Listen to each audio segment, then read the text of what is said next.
ಕೋಪ ಬರುವುದು ದೊಡ್ಡ ಸಂಗತಿ ಅಲ್ಲ, ಶಪಿಸುವುದು ದೊಡ್ಡ ಸಂಗತಿ ಅಲ್ಲ. ನಾವು ಎಷ್ಟು ದೊಡ್ಡದನ್ನು ಕಳ್ಕೊಳ್ತೇವೆ ಅನ್ನೋದೇ ನಮ್ಗೆ ಅರ್ಥ ಆಗಲ್ಲ.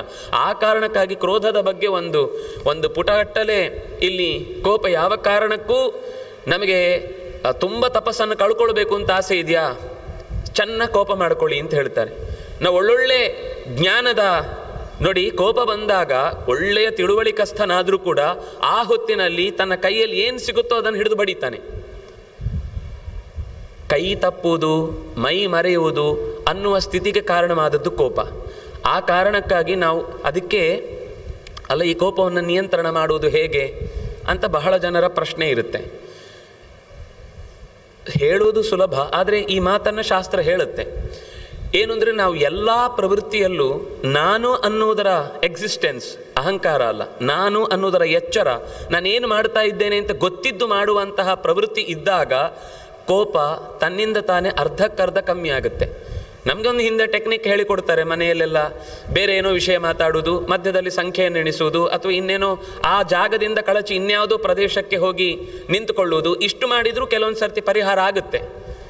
ಅಥವಾ ಮಾತೇ ಆಡದೆ ಬಾಯಿ ಮುಚ್ಚಿಕೊಂಡು ಕೂತು ಬಿಡೋದು, ಏನು ಸಿಟ್ಟು ಬಂದರೂ ಹಲ್ಲು ಕಚ್ಚಿ ಗಟ್ಟಿ ಕೂತು ಬಿಡೋದು.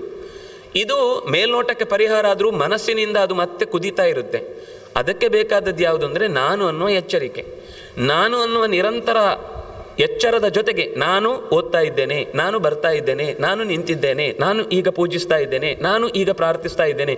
ನಾವು ಅಂದರೆ ಪಾರಾಯಣ ಮಾಡುವಾಗ ನಮ್ಮದು ಮನಸ್ಸು ಅಂದರೆ ಮನಸ್ಸಲ್ಲಿ ಎಲ್ಲೆಲ್ಲೋ ಓಡಾಡ್ತಾ ಇರುತ್ತೆ. ನನ್ನ ಎಚ್ಚರ ನನಗಿರುವುದಿಲ್ಲ, ಅದು ಮಂತ್ರ ಎಲ್ಲೋ ತಿರುಗ್ತಾನೆ ಇರುತ್ತೆ. ಕೆಲವೊಂದು ಸರ್ತಿ 1 ಗಂಟೆ ಆದರೂ ಸಹಸ್ರನಾಮ ಮುಗ್ದಿರೋದಿಲ್ಲ. ದೇವರಿಗೆ ಅಯ್ಯೋ ಇದೇನು ಮರೆ ಇವನು ಸಹಸ್ರನಾಮ ಅಂತೇಳಿ ನಿಜವಾಗ್ಲೂ ಸಹಸ್ರನಾಮ ಮಾಡ್ತಾ ಇದ್ದಾನೆ ಅಂತ. ಅಂದರೆ ನಮಗೆ ಯಾವಾಗ ನಾನು ಅನ್ನೋದರ ಎಚ್ಚರ ಇದ್ದು ಮಾಡ್ತೇವೆ, ಆಗ ಅನಿರ್ದೇಶ ವಪು ಶ್ರೀಮಾನ್ ಒಂದು ಕಡೆ ಹಾಗೆ ಬರುತ್ತೆ, ಇನ್ನೊಂದು ಕಡೆ ಇನ್ನೊಂದು ಥರ ಬರುತ್ತೆ. ಅದು ಎಚ್ಚರ ಇರುತ್ತೆ, ತಪ್ಪುವುದಿಲ್ಲ, ಮತ್ತು ವಾಪಸ್ ಅಲ್ಲಿಗೆ ಬರುತ್ತೆ. ಕೆಲವೊಂದು ಸರ್ತಿ ಅಂತೂ 2 ನಿಮಿಷಕ್ಕೆ ಮುಗಿಯುದುಂಟು. ಅಲ್ಲಿಂದ ಸೀದಾ ಕೃಷ್ಣಾಷ್ಟೋತ್ರದಲ್ಲಿ ಮುಗಿಯುತ್ತೆ, ಅಥವಾ ನರಸಿಂಹಾಷ್ಟೋತ್ರದಲ್ಲಿ ಮುಗಿಯುತ್ತೆ, ಇನ್ನು ವೆಂಕಟೇಶ್ವರ ಸ್ತೋತ್ರದಲ್ಲಿ ಮುಗಿಯುತ್ತೆ, ಎಲ್ಲೆಲ್ಲೋ ಆಗುತ್ತೆ. ಇನ್ನು ಕೆಲವೊಂದು ಸರ್ತಿ ವೆಂಕಟೇಶ್ವರ ಸ್ತೋತ್ರವೇ 2 ಗಂಟೆ ಆಗೋದು ಇದೆ. ಅಂದರೆ ನಮ್ಮ ಎಚ್ಚರಿಕೆ ನಮಗೆ ಇಲ್ಲದೇ ಇದ್ದಾಗ ಈ ಸುತ್ತುವುದು ಅನ್ನುವ ಕಾರ್ಯಕ್ರಮ ಇರುತ್ತೆ. ಅದು ಬಿಡಿ, ಕೋಪ ಬರುವುದಕ್ಕೆ ಕಾರಣವಾಗುವಂತಹ ಸಂದರ್ಭದಲ್ಲಿ ನಾನು ಅನ್ನುವ ಎಚ್ಚರಿಕೆ ನಮಗಿದ್ದಾಗ ನನಗೆ ಯಾಕೆ ಕೋಪ ಬರಬೇಕು? ಎದುರಾಳಿಯ ವಿಷಯದಲ್ಲಿ ನನಗೆ ಕೋಪ ಬರಬೇಕು, ಹೌದು ಬಂತು, ಈಗ ಅವನೇನೋ ತಪ್ಪು ಮಾಡಿದ್ದಾನೆ, ಈಗ ನಾನು ರಿಯಾಕ್ಟ್ ಆದ ತಕ್ಷಣ ಅವ್ಯವಸ್ಥೆ ಸರಿ ಹೋಗುತ್ತಾ? ಆಗುವುದಿಲ್ಲ. ಅವನನ್ನು ತಿಳಿ ಹೇಳಿ ಸರಿಪಡಿಸಬೇಕು. 10 ಬಾರಿ ಹೇಳಿದ ಮೇಲೂ ಕೆಲವೊಂದು ಸರ್ತಿ ತಿದ್ದಿಕೊಳ್ಳದಿದ್ದ ಕೆಲವೊಮ್ಮೆ ಕೋಪ ತೋರಿಸಲೇಬೇಕು. ಯಾಕೆಂದರೆ ಅವರಿಗೆ ಕೋಪದ ಭಾಷೆ ಅರ್ಥ ಆಗುದು. ಅಲ್ಲೂ ನೋಡಿ, ಕೋಪದ ಭಾಷೆ ಅರ್ಥ ಆಗುವುದು ಅಂತ ನಮಗೆ ಗೊತ್ತಿದ್ದು ಕೋಪ ಮಾಡಿಕೊಂಡಾಗ ಅನರ್ಥ ಆಗುವುದಿಲ್ಲ. ಕೇವಲ ಅವನನ್ನು ಶಿಕ್ಷಿಸುವುದು ಮಾತ್ರ ಇರುತ್ತೆ, ಅದರಲ್ಲಿ ದ್ವೇಷ ಇರುವುದಿಲ್ಲ, ತಪ್ಪನ್ನು ತಿದ್ದುವ ಕಾಳಜಿ ಮಾತ್ರ ಇರುತ್ತೆ. ತಾಯಿ ಮಗುವಿನ ಮೇಲೆ ಒಳಗಿನಿಂದ ನಗುತ್ತಾ ಕೋಪ ಮಾಡಿಕೊಳ್ತಾಳಲ್ವ, ಅದು ನಿಜವಾದ ಕೋಪ. ಆ ಕೋಪ ಬೇಕು. ಆದರೆ ಅಂತಹ ಕೋಪಕ್ಕೆ ಹೆಚ್ಚು ನಮ್ಮ ನಿಯಂತ್ರಣ ತಪ್ಪಿ ಕೈ ತಪ್ಪಿದ ಕೋಪಗಳೇ ಜಾಸ್ತಿ, ಅದು ನಿಯಂತ್ರಣಕ್ಕೆ ಬರುವುದೇ ಇಲ್ಲ. ಹಾಗಾಗಿ ಕೋಪದ ಬಗ್ಗೆ ಅನೇಕ ಮಾತುಗಳನ್ನಲ್ಲಿ ಆಡ್ತಾ ಕೊನೆಗೆ ಅವರಿಬ್ಬರು ಮಾತಾಡಿಕೊಂಡು ಪೂರ್ತಿ ರಾಕ್ಷಸ ಪ್ರವೃತ್ತಿಯಿಂದ ಅವನ ಅರಮನೆಗೆ ಹೋಗುವುದೇ ಬಿಟ್ಟುಬಿಡ್ತಾನೆ. ಅರಮನೆಯ ವ್ಯವಸ್ಥೆ ಎಲ್ಲ ಎಲ್ಲೆಲ್ಲೋ ಆಗಿಬಿಡುತ್ತೆ. ವಸಿಷ್ಠರು ಅಲ್ಲಿ ತಮ್ಮ ಪಾಡಿಗೆ ತಾವು ಏನೋ ಒಂದಿಷ್ಟು ನೋಡಿ, ಆ ಕಡೆಯಿಂದ ಮಕ್ಕಳನ್ನು ಕಳ್ಕೊಂಡವರ ಸ್ಥಿತಿ, ಈ ಕಡೆಯಿಂದ ಇವನು ರಾಜ್ಯ ಭ್ರಷ್ಟ. ಓಡಾಡ್ತಾ ಇರಬೇಕಾದ್ರೆ ಒಂದು ಪ್ರದೇಶಕ್ಕೆ ಬರ್ತಾರೆ. ಬಂದಾಗ ಒಂದು ದೊಡ್ಡ ಆಲದ ಅಶ್ವತ್ಥದ ಮರ, ಅದರಲ್ಲಿ ಒಬ್ಬ ಬ್ರಹ್ಮ ರಾಕ್ಷಸ ಕೂತಿರ್ತಾನೆ. ಅವರ ಜಾಗ, ನಾವಿಲ್ಲಿ ಮೊದಲು ಕೂತವರು, ನೀವು ಯಾಕೆ ಬಂದ್ರಿ ಇಲ್ಲಿ ಅಂತ ಅವ್ರ ಮೇಲೆ ತಗಾದೆ ತೆಗೀತಾನೆ. ನೀವು ಯಾಕೆ ಬಂದ್ರಿ ಇಲ್ಲಿ, ನೀವು ಬರಬಾರ್ದು, ಅಹಮಾಸಂ, ನಾನೇ ಇಲ್ಲಿ ಇರುವವನು ಮೊದಲಿಂದ, ಇದು ನನ್ನ ಜಾಗ, ನೀವು ಇಲ್ಲಿ ಬರಬಾರ್ದು ಅಂತ. ಆದರೆ ಇವನು ಮಾತಾಡಿದ ಮೇಲೆ ಸೌದಾಸನಿಗೆ ಅವನನ್ನು ನೋಡಿ ಬಹಳ ಒಂಥರ ಆತ್ಮೀಯತೆ ಬಂದ್ಬಿಡುತ್ತೆ. ಸಹಜ ಅಲ್ವಾ, ಸಮಾನಶೀಲ ವ್ಯಸನೇಶು ಸಖ್ಯಂ.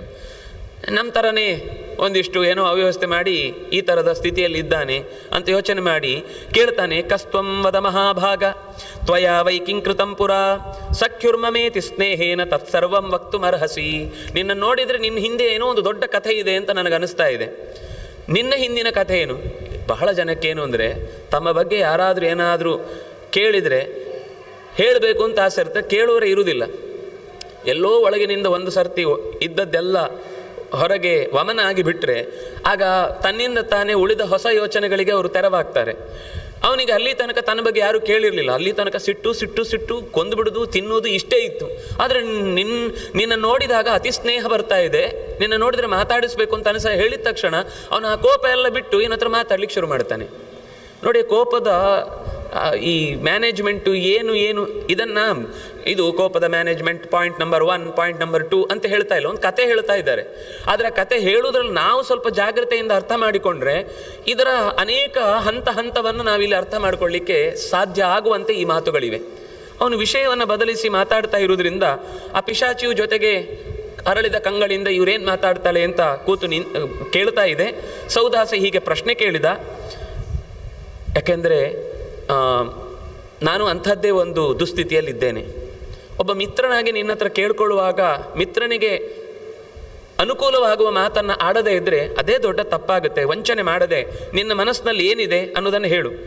ಈ ರೀತಿ ಕಲ್ಮಾಶಪಾದ ಹೇಳಿದಾಗ ಅವನು ತನ್ನ ಕತೆ ಹೇಳ್ತಾನೆ. ಮಗಧ ದೇಶದ ವೇದಪಾರಗ ನಾನು. ಹಿಂದೆ ಮಗಧ ದೇಶದಲ್ಲಿ ವೇದವನ್ನು ಚೆನ್ನಾಗಿ ಅಧ್ಯಯನ ಮಾಡಿದ ಒಬ್ಬ ಸೋಮದತ್ತ ಅಂತ ನನ್ನ ಹೆಸರು. ಓಡಾಡ್ತಾ ಇದ್ದೆ.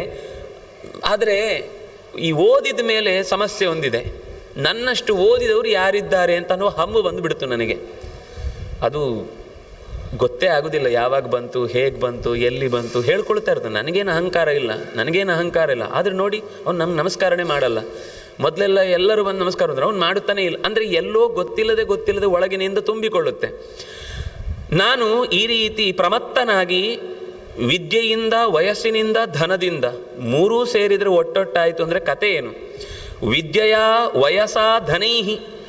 ಇನ್ನು ತಿಳಿಯದವರ ಬಗ್ಗೆ ಕೆಟ್ಟ ಔದಾಸೀನ್ಯ. ಎಂಥ ತುಚ್ಛರು, ವೇದ ಓದಲಿಲ್ಲ, ಶಾಸ್ತ್ರ ಓದಲಿಲ್ಲ, ಅನರ್ಥ ಮಾಡ್ತಾರೆ, ಜಪ ಮಾಡಲ್ಲ, ಪೂಜೆ ಮಾಡಲ್ಲ, ದೇವ್ರ ಹತ್ರ ಬರಲ್ಲ, ಹಾಗೆ ಮಾಡಲ್ಲ, ಹೀಗೆ ಮಾಡಲ್ಲ, ಎಲ್ಲರನ್ನೂ ತುಚ್ಛವಾಗಿ ಕಾಣುತ್ತಿದ್ದೆ. ನನಗೆ ಇಷ್ಟೆಲ್ಲ ಆಗಿಯೂ ಒಂದು ಸುಖ ಸರಿಯಾಗಿ, ಅಂದರೆ ನಾನು ಪಡೆದದ್ದಕ್ಕೆ, ವಿದ್ಯೆ ಓದಿದ್ದಕ್ಕೆ ಏನೆಲ್ಲ ಎಕ್ಸ್ಪೆಕ್ಟೇಷನ್ ಇತ್ತು ಅದು ನನಗೆ ಸಿಗ್ತಾ ಇರಲಿಲ್ಲ. ನ ಸುಖಂ ನ ಲಭೇ ಸುಖಂ ಕಿಂಚಿತ್ ಜಿತಾಹಾರೋತಿ ದುಃಖಿತಃ. ಏನು ಅಂದರೆ ಹೇಳ್ಕೊಳ್ಳಿಕ್ಕೆ ಇಂದ್ರಿಯಗಳ ಮೇಲೆ ಗೆಲುವಿದೆ. ಯಾರಿಗೂ ನಾನು ಸುಲಭದಲ್ಲಿ ಭಾಗುವವನಲ್ಲ. ಅದೇ ಷಡ್ವರ್ಗ ನಿಗ್ರಹಾಚಾರ್ಯ ಅಂತ ಒಂದು ಕಥೆಯನ್ನು ಟಾಗೋರ್ ಅವರು ಹೇಳುತ್ತಿದ್ರು. ಎಲ್ಲವನ್ನು ಗೆದ್ದ ಮೇಲೆ ಅವನಿಗೆ ಯೋಚನೆ ಮಾಡ್ತಾನೆ, ನನ್ನಷ್ಟು 6 ದೋಷಗಳನ್ನು ಗೆದ್ದವರು ಯಾರಿಲ್ಲ ಅಂದಮೇಲೆ ಇದು ಒಂದು ದೊಡ್ಡ ಸಾಧನೆ ಅಲ್ವಾ, ಷಡ್ವರ್ಗ ನಿಗ್ರಹಾಚಾರ್ಯ ಅಂತ ಹಾಕೊಂಡಂತೆ. ಹೀಗೆ ಎಲ್ಲೋ ಹೋಗಿ 7ನೇದೊಂದು ರೋಗ ಒಂದು ಕೂತ್ಕೊಳ್ಳುತ್ತೆ. ಹಾಗೆ ನನಗೆ ಗೊತ್ತೇ ಇಲ್ಲದಂತೆ ನನ್ನೊಳಗೆ ನನ್ನತನವನ್ನು ಮೀರಿದ ಒಂದು ಪ್ರವೃತ್ತಿ ಎಲ್ಲರ ಬಗ್ಗೆಯೂ ತುಚ್ಛಭಾವದಿಂದ ಕಾಣ್ತಾ ಇತ್ತು. ನನಗೆ ಒಬ್ಬರು ಗುರುಗಳಿದ್ದರು. ಅವನಷ್ಟೇ ಹೇಳ್ತಾನೆ ಇಲ್ಲಿ, ಅವರನ್ನು ನಾನು ಅವಮಾನಿಸಿದೆ. ನಾನು ಶಾಸ್ತ್ರದ ಅಧ್ಯಯನದಲ್ಲಿ ಕಮ್ಮಿ ಮಾಡ್ತಿರಲಿಲ್ಲ, ಪೂಜಾ ವಿಧಾನಗಳಲ್ಲಿ ಲೋಪ ಮಾಡ್ತಿರಲಿಲ್ಲ, ಅನುಷ್ಠಾನಗಳಲ್ಲಿ ಎಲ್ಲೂ ಕಮ್ಮಿ ಮಾಡ್ತಿರಲಿಲ್ಲ. ಬಹಳ ಪಕ್ಕ ಅಂದರೆ ಹೊರಗಡೆ ನೋಡುವವರಿಗೆ ಇವರೊಬ್ಬ ಒಳಗಿನಿಂದ ಇಷ್ಟೆಲ್ಲ ಅಹಂಕಾರ ಇದೆ ಅಂದರೆ ನಂಬಲಿಕ್ಕೆ ಸಾಧ್ಯ ಇಲ್ಲ. ಅಷ್ಟು ಚೆನ್ನಾದ ಒಂದು ಸಾಮಾಜಿಕವಾದ ಮುಖ ನನ್ನಲ್ಲಿತ್ತು. ಕೆಲವೊಮ್ಮೆ ಅದು ಗೊತ್ತಾಗೋದಿಲ್ಲ, ಹೆಸರಲ್ಲಿ ಇರುತ್ತಷ್ಟೆ, ಬಿಳಿ ಅಂತ, ಹಂಸ ಅಂತ. ಅದು ಆಮೇಲೆ ಯಾವಾಗಲೂ ಗೊತ್ತಾಗುತ್ತೆ ಒಳಗೆ ಎಷ್ಟು ಕೊಳೆ ಇದೆ ಅಂತ. ಹಾಗೆ ಇಷ್ಟು ಒಳಗಿನಿಂದ ನನ್ನ ಬಗ್ಗೆ ಯಾರಿಗೂ ಗೊತ್ತಾಗಬಾರ್ದು ಆ ರೀತಿಯಾದ ಒಂದು ಪ್ರವೃತ್ತಿಯಲ್ಲಿ ನಾನು ಒಂದು ಸರ್ತಿ ಗುರುಗಳನ್ನು ಅವಮಾನಿಸಿದೆ. ಗುರುವವಜ್ಞಾ ಮನುಷ್ಯಾಣಾಂ ರಾಕ್ಷಸತ್ವ ಪ್ರದಾಯಿನಿ. ಇಷ್ಟೇ, ಅಷ್ಟು ಒಳ್ಳೆ ಮಾತು ಗೊತ್ತಾ? ಗುರು ಅವಜ್ಞಾ, ಗುರುಗಳನ್ನು ಅವಮಾನಿಸುವುದು ಅನ್ನುವುದು ಒಬ್ಬ ಮನುಷ್ಯನಿಗೆ ರಾಕ್ಷಸತ್ವ ಪ್ರದಾಯಿನಿ. ಅವರಿಗೆ ಗೊತ್ತೇ ಆಗಬೇಕಾಗಿಲ್ಲ ನಾವು ಮಾಡಿದ ಅವಮಾನ. ಅವರನ್ನು ಸಭೆಯಲ್ಲಿ ಕುಡಿಸಿ ಚೀತು ಅಂತ ಉಗಿದು ಹೇಳಬೇಕಾಗಿಲ್ಲ. ಎಲ್ಲೋ ದೂರದಲ್ಲಿ ನಿಂತು ನಮಗೆ ಅವರಿಂದ ಒಳ್ಳೆಯ ತತ್ವಜ್ಞಾನ ಬಂದಿದೆ ಅನ್ನುವ, ಅಥವಾ ಬೇಡ ನಮ್ಗೆ ಆಗದೇ ಇದ್ರು ಯಾರೋ ಲೋಕದಲ್ಲಿ ಒಂದಿಷ್ಟು ಜನ ಅವರನ್ನು ಗುರುಗಳು ಅಂತ ಭಾವಿಸಿ ಅವರಿಂದ ಉದ್ಧತರಾಗಿದ್ದಾರೆ ಅನ್ನುವಂತಹ ಸ್ಥಾನದಲ್ಲಿ ಇರುವವನನ್ನು, ಇದು ಸ್ವತಃ ನನಗೆ ಗೌತಮ ಋಷಿಗಳೇ ಮುಂದೆ ಹೇಳ್ತಾರೆ. ಅವರಿಂದ ನಾನು ವೇದಪಾಠ, ಶಾಸ್ತ್ರಪಾಠ ಅನೇಕ ಎಲ್ಲವನ್ನು ಕಲ್ತುಕೊಂಡಿದ್ದೆ. ಅವರನ್ನು ನಾನು ಅವಮಾನಿಸಿದ ಕಾರಣಕ್ಕಾಗಿ ನನಗೆ ರಾಕ್ಷಸತ್ವ ಪ್ರವೃತ್ತಿ ಆಯಿತು. ಈಗ ನಾನು ಗುರವ ಸಂತಿ ಬಹವಃ. ಆಗ ಅವನು ಕೇಳ್ತಾನೆ, ಗುರುಗಳು ಅಂತ ಹೇಳಿದಿ, ಯಾರು ಗುರುಗಳು ಅಂತ ಕೇಳಿದ್ದಕ್ಕೆ ಗೌತಮರ ಬಗ್ಗೆ ಹೇಳ್ತಾ, ಅದಕ್ಕಿಂತ ಪೂರ್ವದಲ್ಲಿ ಒಂದು ಸಂಗತಿ, ಗುರುಗಳು ಅಂದರೆ ಹೇಗೆ, ಯಾರು, ಎತ್ತ ಅಂತ ಒಂದಿಷ್ಟು ಜಿಜ್ಞಾಸೆ ಬಹಳ ಚೆನ್ನಾಗಿದೆ. ಅಲ್ಲಿ ಯಾರ್ಯಾರು ಗುರುಗಳು ಅಂದರೆ ಶಾಸ್ತ್ರವಕ್ತ, ಧರ್ಮವಕ್ತ, ನೀತಿಶಾಸ್ತ್ರೋಪದೇಶಕ, ಮಂತ್ರೋಪದೇಶ ವ್ಯಾಖ್ಯಾಕೃತ್, ವೇದ ಸಂದೇಶ ಹೃತ್ ತಥಾ ವ್ರತೋಪದೇಶಕಶ್ಚೈವ ಭಯತ್ರಾತಾನ್ನದೋಹಿತ. ಶ್ವಶುರಃ ಮಾತುಲಶ್ಚೈವ ಭ್ರಾತಾ ಜ್ಯೇಷ್ಠಭ್ರಾತಾ ಪಿತಾ ತಥಾ ಉಪನೇತಾ ನಿಷೇಕ್ತಾ ಚ ಸಂಸ್ಕರ್ತಾ ಮಿತ್ರಸತ್ತಮ ಏತೇ ಹಿ ಗುರವಃ ಪ್ರೋಕ್ತಾಃ ಅಂತ 14 ಜನ ಗುರುಗಳ ಹೆಸರನ್ನು ಹೇಳ್ತಾ ಹೋಗ್ತಾನೆ. ಶಾಸ್ತ್ರವನ್ನು ಹೇಳುವವನು. ನಮಗೆ ಈ ಶಾಸ್ತ್ರ ಅಂದರೆ ಹೊರಗಿನವ್ರು ಕೇಳಿದರೆ ಜ್ಯೋತಿಷ ಹೇಳೋರು ಅಂತ ಆಗ್ಬಿಟ್ಟಿದೆ.